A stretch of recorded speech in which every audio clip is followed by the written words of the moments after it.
So ayun, okay, KJX, good morning. Magti-TA lang sana ako ng RAT. No? Si RAT, for me, good to buy si RAT. Para sa akin, good to buy for long term. Good to buy for long term siya. So tinitingnan ko lang kasi napakalayo talaga ng binagsak nito ni RAT, no? Pero ang TA ko dito, possible ma-hit si, I think 1.4. Ito ang possible, para sa akin possible ma-hit ni RAT. Para sa akin lang, para sa akin. Kung mag-i-spot kayo, for me, isa si RAT sa pinaka, para lang sa akin na good time to hold lang, okay? Tapos syempre si H-bar. H-bar kasi ginuhitan ko ito kahapon, kung mapapansin nyo.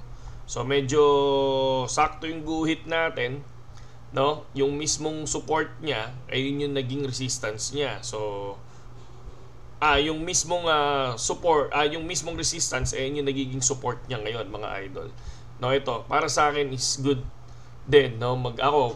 For me, good time to long position, pero babaan nyo lang in leverage. Para lang sa akin sa mga sa mga risk taker, no? Para lang sa akin yan, mga idol, no? Babaan nyo lang leverage. And then punta tayo sa news, mga idol. Si Jim Cramer, no? So sabi niya babagsak ng 90k ang US ng BTC. So kaya lang kasi tuwing nagsasalita si Jim Cramer ng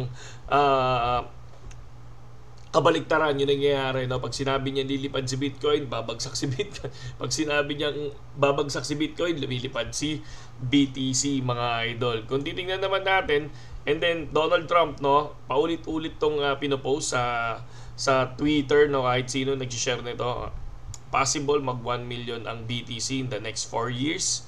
Yan yung mga prediction, no? So ano lang to, basic news lang tayo ngayon, no?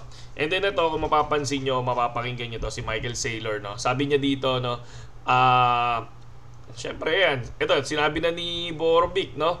Saylor says he will burn his BTC keys, no, after he passes, so that no one can ever sell his Bitcoin.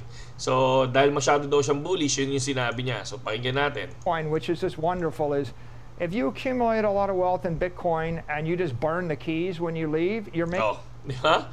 Kita niyo no? Kumbaga, yun yung sinabi niya. Making a pro rata contribution to everybody that owns Bitcoin in the world based upon their contribution and their knowledge of Bitcoin. So I think that supporting Bitcoin as a protocol for prosperity is just a great thing to do.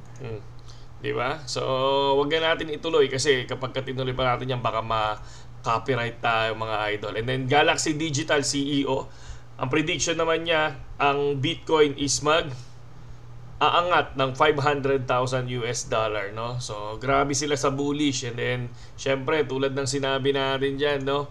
Lahat yan mangyayari, no, kapag maganda yung inauguration. Pero hindi naman lilipad ng 500,000 to 1 million, di ba? So I think nasa 120. Kasi ang prediction ko lang talaga nung October 2023 nung gumawa tayo ng video, hanggang 110 nga lang talaga tayo sa Bitcoin, di ba? Pero ang daming nagsasabi na talagang possible na pumalo ng 120 si BTC based doon sa nakita naman natin doon sa charting natin sa tawag dito sa 1 month time frame, yung dating yung dating bull market, no, kung mapapansin natin, syempre ito yun.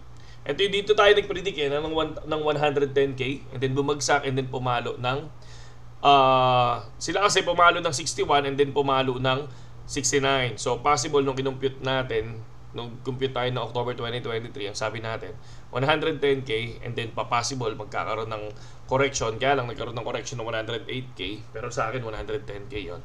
And then pagbalik, possible makuha kahit papano 115 to 120. Yun yung sinabi natin last October. Pero tingnan natin kung yung mismong sinabi natin na yun is magkakatotoo, di ba? So wala namang wala namang 100%. Okay? So ayan, no? US to create strategic Bitcoin reserve in just 2 weeks, no? Pag nagsalita si President Donald Trump regarding sa reserve, no, paniguradong skyrocket. No, yun ang tingin natin diyan, Yun lang kasi honest opinion. Kasi nga una nung 2024 November, 'di ba? Nag-honest opinion tayo na syempre hinihintay natin si President Donald Trump pag nanalo, mag-i-skyrocket talaga, 'di ba? So kung nakikita niyo yung mismong graph dati na nagkakaroon na ng umahabol si Harris, 'di ba? So humahabol siya, bumabagsak value ni BTC hanggang 66K, di ba, bumagsak. Pero nung nanalo si President Donald Trump, bigla nag-skyrocket. So ito ngayon yung bala, yung mismong sinasabing reserve ngayon, no? Pero parang Powell lang yan. Pag wala siyang sinabi, automatic baka mag-drop si BTC. Baka makita natin to, mga pogi. Ito, handaan nyo tong video natin na to, ha. Baka makita natin to. Yan, baka makita natin yan. Wag naman, Lord, wag naman. No, baka makita lang.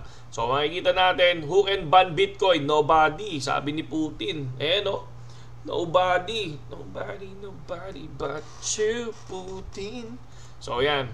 And then Michael Saylor predict Bitcoin market will hit $180 trillion, no? And beyond, no? Yung mismong market cap niya. Di ba? So ayan yung mga nakikita kong bullish yan eh. So ito, ano ba to? Wala. Ito, naghahanap pa ako niyan kanina kung ano yung mga possible na pwede kong ipakita. So ito, BTC na naman, no?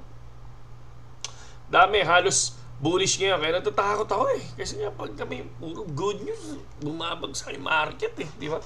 Buti na lang, na-spot lang tayo mga kapatid. Napakita ko lang din, syempre, assets natin. So, Ethereum natin, sayang, no? Sayang. Ethereum natin, na-break na sana natin yung 500.